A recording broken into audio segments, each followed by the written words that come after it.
What is going on, FA Nation? Jon Impemba here with James Grande. Welcome into the Better Baseball MLB DFS Playbook podcast here, recording for Wednesday's 8-game main slate, kicking off at 7:05. We are here on the Better Sports Network and Fantasy Alarm social channels. James, my man, Wednesday. We're currently recording here on Tuesday with a little bit of magic going on here. We have dueling perfect game no hitters by the Miller brothers, not really brothers here, but Mason Miller currently 5 2/3 no hit.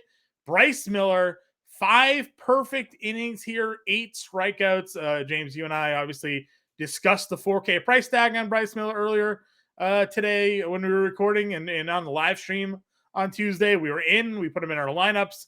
We did not expect 5 perfect innings. I don't. That's a little gift to us here. Yeah, that is definitely a gift. And the pitch count in very good shape, by the way, for Bryce Miller. So the A's are out there first pitch swinging for our guy here. 62 pitches through 5 innings. Mason Miller, little less luck there, 83 so far. 5 2/3 through for him. So he may be going deep into the hundreds if they let him go that far. But Miller is cruising right now. Bryce Miller cruising right now. We'll see. We'll continue to follow along and update everybody while we're recording this podcast here. You'll get our live reactions when it ends, if he gets it. Hopefully, we can experience some of that good stuff there in baseball. Perfect game in your debut has never been done. So a little baseball history potentially in the making here tonight.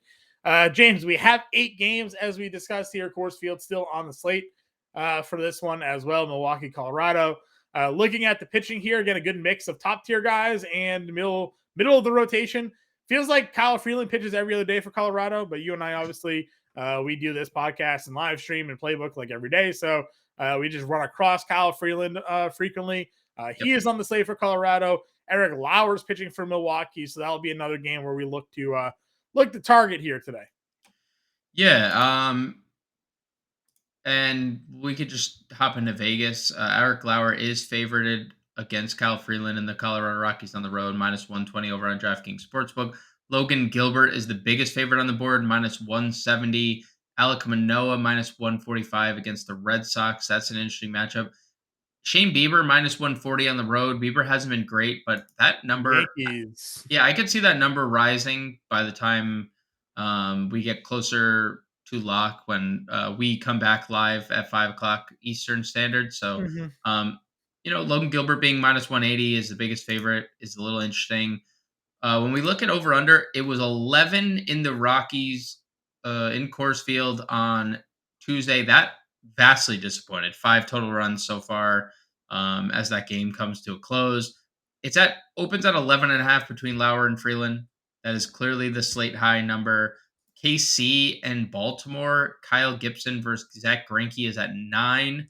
That could be interesting. Alek Manoah, a guy who's been struggling to find his footing with the pitch clock, faces a Boston Red Sox lineup that's been on fire. DraftKings Sportsbook, this line opened at 9, already been bet up to 9.5. I see, some sportsbooks have it at 9, some have it at 9.5. So interesting there. Those are the best game totals we have available to us. All right, let's jump into it here. Pitching at the top, we got Ohtani versus St. Louis.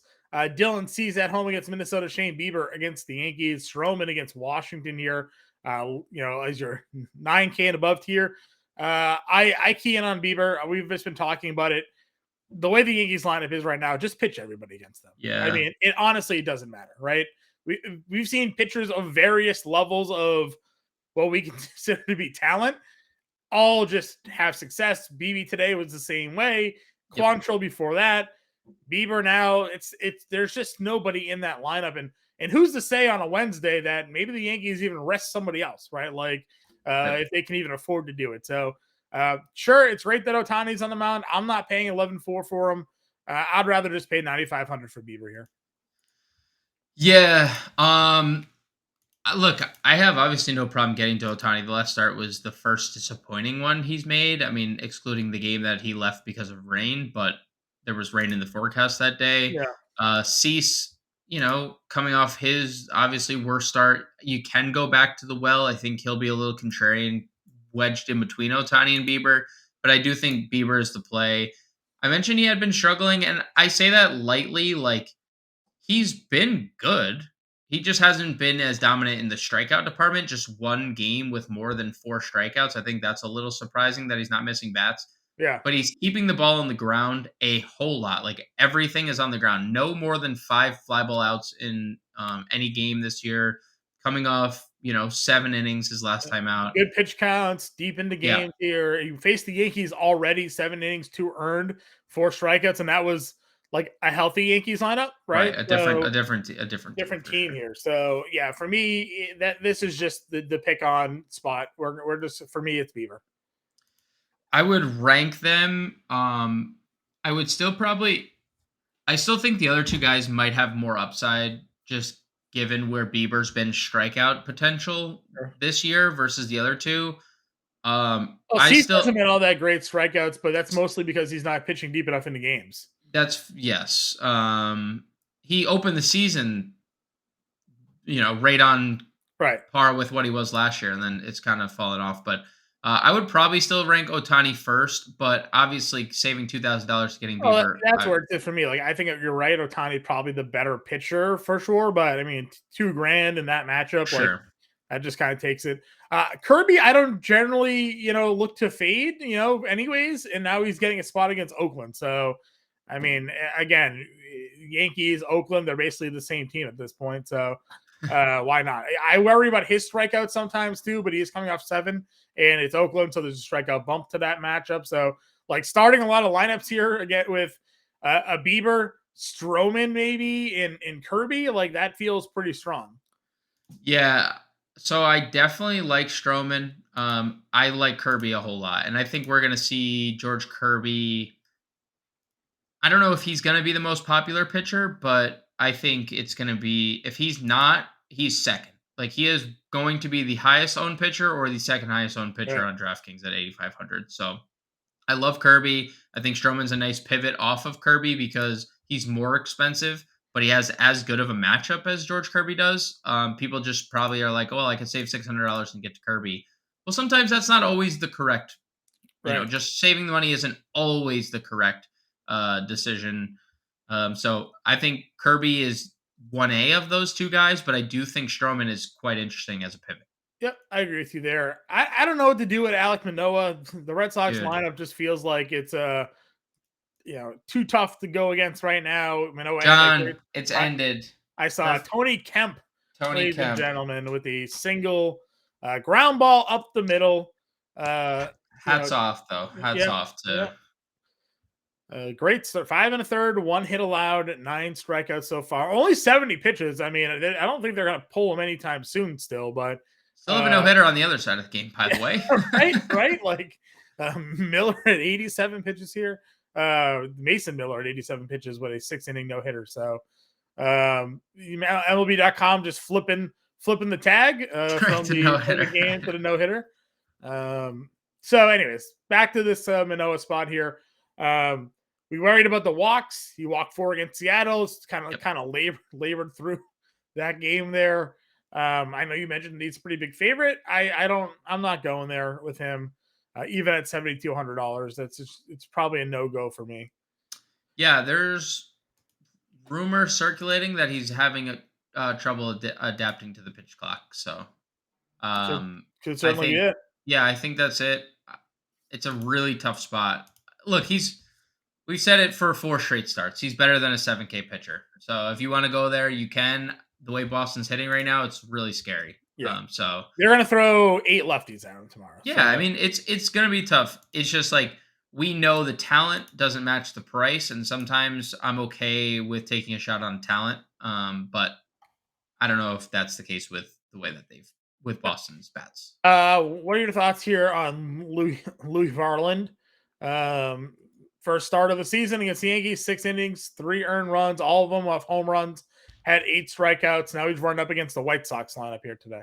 Yeah, I mean, the better part, like more so than Varland, I like the fact that he's facing the White Sox, who even with Anderson still looked bad. Other than Eloy Jimenez home run, they just really couldn't get anything going. He does have a lot of strikeouts in the minor leagues. Varland's a guy who struck out people at every level. Um, 25 strikeouts and 15 AAA innings this year. He had 109, or let's see, between two stops last year, AA, AAA, 146 strikeouts and 126 innings. So, yeah, I mean, he's a guy who can strike a bunch of people out. Where does Chicago rank in terms of strikeouts against righties? They rank 18th, so they don't really strike out a lot, but 667 team OPS against right-handed pitching. So, yeah, I can get to Varland. I think he's an interesting value. One that we need to get to? I don't know, but an interesting one that nonetheless. Yep, no, I would agree with you there as well. I'm just seeing if there's any like recent data that would point to it, but their strikeouts are largely the same. Last 14 days, they rank 16th. The last week, they are 13th. So really just hanging around there. But to your point, like no power, no average against them. They're just kind of floating around there. So just kind of to recap here, I like Bieber, Stroman, Kirby, and Varland as the four pitchers Yep. for me, building out lineups today. We're not saying you can't get to an Ohtani or a Cease, but just based off the matchups here, it's where I'm looking to go. Agreed. Over at the catcher spot here, it doesn't seem like we'll have a Connor Wong, but maybe they'll throw him back out there. I mean, he largely Double. plays against lefties, and then they have Reese McGuire against the righties. But Connor Wong did double dong today. He's got 3 homers in 2 days. So if Connor Wong is starting, I will play him again at $2,300. Perfectly okay with that decision there. But as we move back up the road, top price guys here. Who's on your radar? We do have Elias Diaz in Coors against a lefty and Lauer. We got William Contreras in Coors against a lefty and Freeland. So some good split matchups for us there. Yeah, I'm okay getting to any of the top 3 guys: Rutschman, Contreras, Elias Diaz, and William specifically. Not going to test the Wilson Contreras waters. I would, depending on why Salvi. So he left with a middle finger contusion. John Okay. hit on a backswing in the 8th inning. Ouch. Listed day to day, so we'll see if he's in the lineup. Kyle Gibson's been mediocre. Yeah. Last start, not good for Kyle Gibson. Okay before that, but nothing special there. So I like the top 3 guys. If Salvi's in the lineup, I'm okay with it. Melendez homered on Tuesday. I'd be okay getting to him as well. Mm-hmm. If Carantini's playing again against lefty, we'll probably be okay with that. Yeah, he's been great. Anybody else a catcher for you? I mean, I don't think much of Nick Pivetta. So sure. You mentioned lefties, and you were dead right about that the other day. Lefties were the ones doing the damage for Cleveland against Pivetta. Yeah, but we always talk about Toronto doesn't have many lefties. I know it's Varsho who homered. Yep. Kevin Biggio. Kevin Biggio and Brandon Belt. Brandon Belt's got to be DFA'd soon because probably he is not even playing first for them. He's just a zero value. So. Kevin Biggio BVP, John. Just throwing it out there. Is it good? It's not bad. What do we got? 5 for 14 with 2 bombs. He's fine. He's getting in the lineup tomorrow. Nick Pivetta. They actually have, like, Springer has really good numbers against them. Bo Bichette has, like, monstrous numbers against Pivetta. It is lefty power, but righties have caught up a little bit. 339 Woba, 780 OPS against them. So I'm not a Nick Pivetta fan. The last 3 starts, outside of like the strikeouts against Milwaukee, he's been a little bad. Sure. So I would get to either Toronto catcher, whoever's. Okay.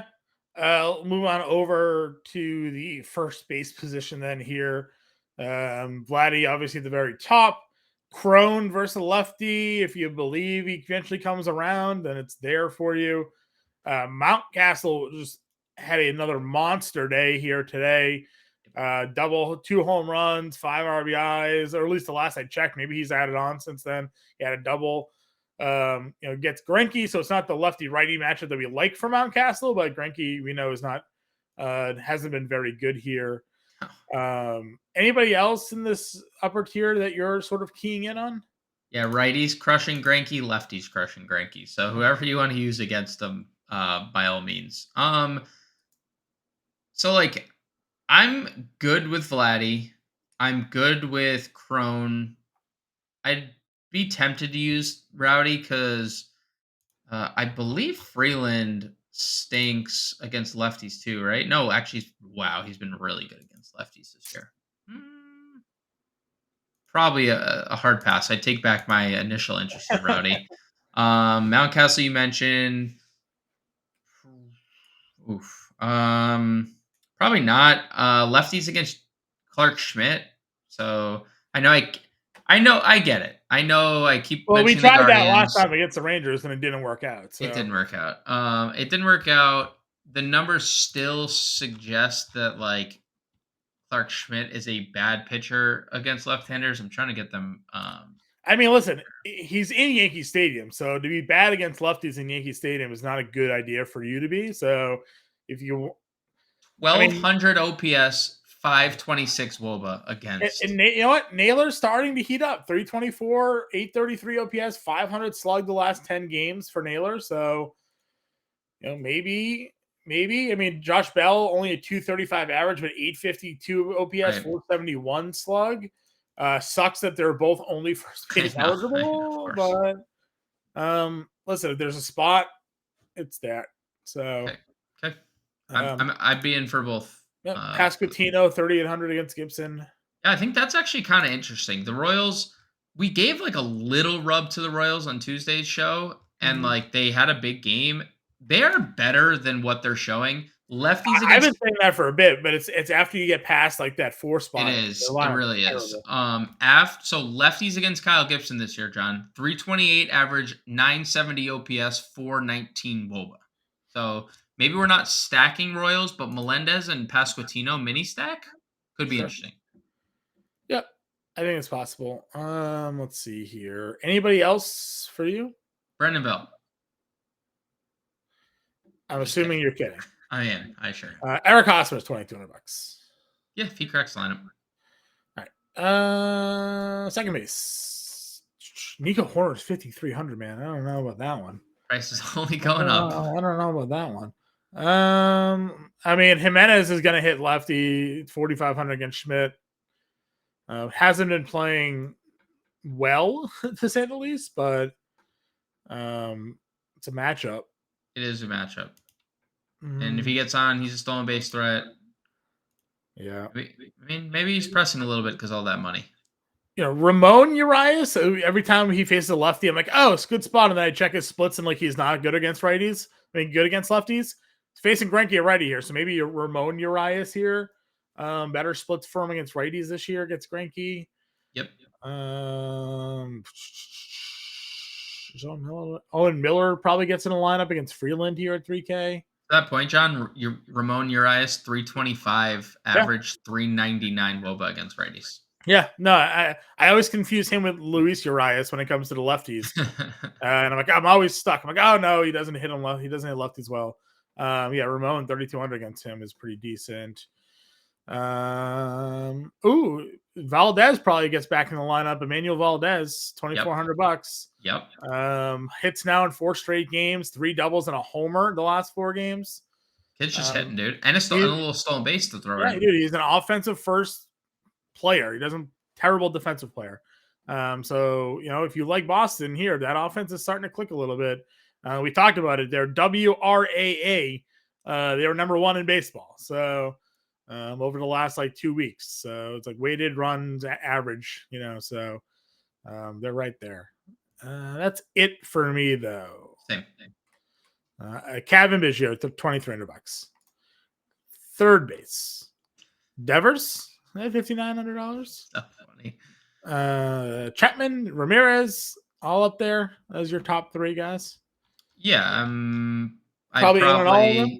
In on all of them. I'd probably rank them. I'd probably just swap Ramirez and Chapman and rank them that way. Does Alec Manoah split versus lefties this year? I was just looking. Pretty bad. 800 OPS, 358 WOBA allowed. Okay. So good numbers for Devers to attack. So I think I would rank them, just flip Chapman and Ramirez, and that's how I'd rank them. Yeah, Capron from excuse me, excuse me, Manoah this year. 8K per nine, lowest it's been so far in his 3 years. 5.7 walks per nine, almost double his previous total there. Brutal. Yeah, pretty gross stuff there. So 5.88 FIP, 5.69 xFIP. He's just not pitching well. So Red Sox could be definitely a spot. Brian Anderson, I know we mentioned today he's actually hitting righties better than lefties, but still middle lineup there, $4,200 for him. Gunnar Henderson at some point got to wake up, right? At some point, maybe at some point. It's a really good spot. He continues to get on base. That's the only saving grace right now. He's getting on base a lot. Eugenio Suarez still smashes lefties. He's the only one really. $3,700 for him. Brousseau, does he lead off for Milwaukee here? Probably.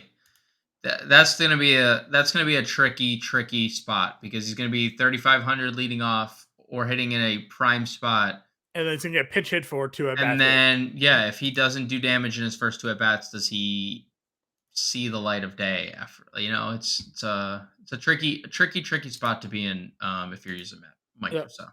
I don't see anybody else down here that I would go with. No. Edwin Rios, right? If he doesn't get pinch hit for. Pinch hit with a bases loaded. So sad. It's very sad. It's so sad. All right, shortstop position here.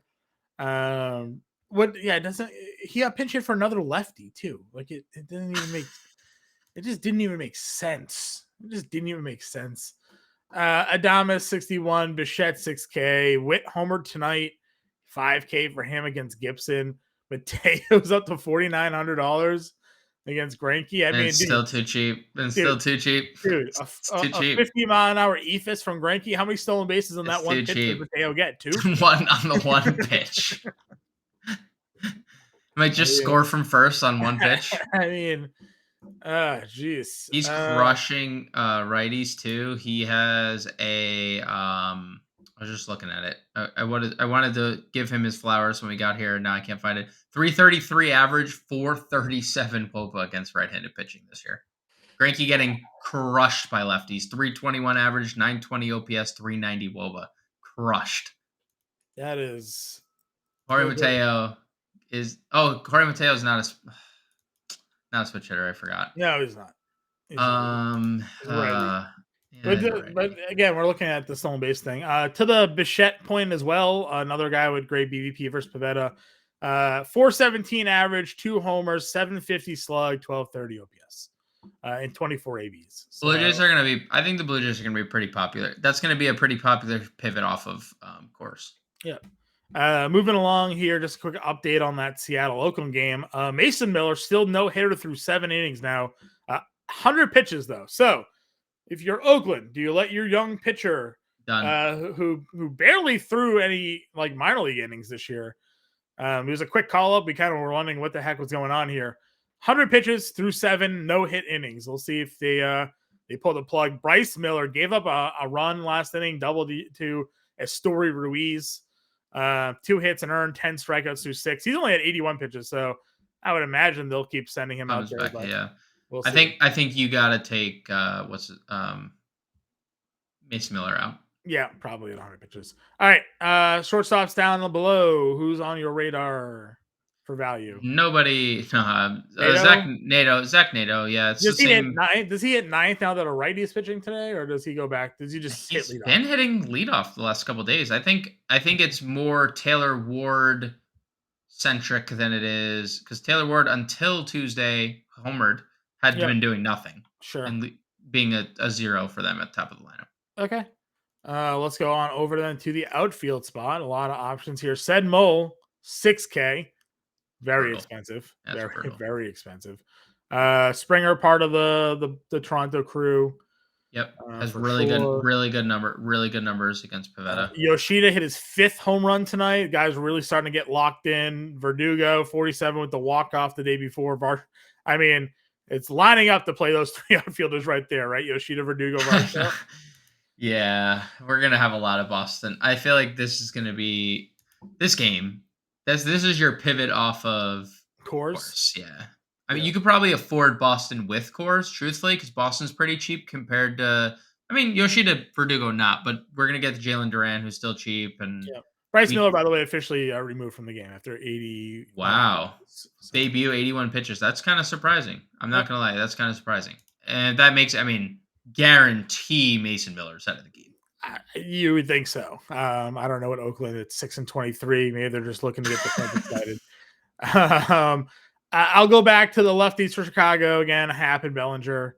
Same. I won't, shy too far away from that. Teoscar versus lefty. I know he hasn't been great, but maybe eventually Seattle starts coming around. Yeah, Teoscar, the strikeouts are just very concerning. I would say that would be the one thing. I mean, 38 strikeouts, and look at the 15 strikeouts is last thing. Like the strikeouts are crazy lately. Yeah. Randall Grichuk, by the way, came back, played 3 games, 2 hits in all 3. What do we got? Yep. And now he's got a lefty matchup. This is kind of what he's known for doing. $3,900 for Grichuk against Lauer. I do like that. Profile against a lefty and a lead off for Colorado. So yep. I know we've talked poorly about the Colorado offense in previous podcasts there, James. But this is a spot where maybe the numbers line up a little bit to play some Rockies against an Eric Lauer, who we've talked a lot about, like generally worse on the road. I know the numbers have flipped this year, but he's in course here. So yeah, and I think that's the thing. Like he's in cores, so I'm perfectly listen. The Grishik, insert Grishik. The lineup is getting a little deeper, a little better here. Yep, I agree. Jaron Duran is not hitting like a $3,500 player, so no, he's hitting like a $6K player. Yeah, he's been unreal. Stolen base upside, $3,500. The works for him. I would play Eloy. I was gonna say Eloy homer tonight. I mean, hits now in 5 straight. He had a 4-hit game. And what did you say? And what did you say when you profiled Varland? He gave up 3 home runs. Yeah, 3 home runs in his first start. Like, what does Eloy do? He hits home Power. runs. Like, let's see. Is there any other real value here? Obviously, we don't know starting lineups yet, so a little tough to know who's going to be in and out. But I don't see anything obvious. Tyrone Taylor, 2,400 against Freeland. Yeah, that's fine. That's fine, right? If he's in the lineup, that's fine. I would think he would be, but we'll see. Because I don't think they're going to play Winker against the lefty. Nick Prado, if you want to play a lefty, I know he didn't do much. He walked and got hit by a pitch, but another lefty there. Couple minutes left here. Let's build the lineup. Kirby Bieber. Kirby Bieber, love it. Catcher. Are we playing cores? Can we afford core 4K play? We could play Grishik. We could play Grishik, 3,900. I felt pretty good about Grishik. Yeah, I like Grishik 39. I mean, the rest of them are some value because we like Blue Jays Boston a lot. So well, we could play Emmanuel Valdez if you want to play some Boston value. Yeah, or Jaron Duran, like one of those two, or both. Like, that's fine. We can do let's do both. Pick an outfielder that you want to play. Are we stacking Boston? Like, do you want to go Yoshida or do you want let's play Spring? Let's just use people in that game and play Varsho. Yeah, let's play Varsho. 4,700. Varsho at 47 or Springer at 51. Varsho, they've both kind of been bad. Lefties have been a little better, so let's go Varsho. 4,300. We haven't picked a catcher, and we haven't picked a catcher yet, too. Right. Like, Kirk is 33. Who did you like? Who was your spend down? I mean, I think Connor Wong. Connor Wong, yeah. Yeah, so I don't know if he's in a play or not. Reese McGuire's 27. They're kind of close in price. We could just play Connor Wong. Dude, there's no way they take this kid out of the lineup. Right. He had 3 multi-hit games in a row. Yeah, 3 home runs. All right, so we got 5K for first base, third base, and shortstop here. Third base, you want to go Devers? Yep. Okay, Devers. What do you do? Devers. If we did Devers Bichette, we'd have a $3,300 first baseman. Josh Bell. I was. What about Mateo at short? Okay. Against Greinke. That's fine. Mateo. And then first base. What does that get us at first? 44, 42. At Mountcastle? Oh, we're so close to Mountcastle. What if we did? We can go off Devers. To Ramirez, and it gets us exactly what we want. Okay. Well, I mean, that's up to you if you want. Yeah, that's fine. I like it. All right, so that's what we got here. We got Kirby, Bieber, Wong, Mountcastle, Valdez, Ramirez, Mateo, Grichuk, Durant, and Varsho. I'll be on the playbook here today. James and I will be live at 5 o'clock Eastern. Good luck, everybody. We will catch you all later.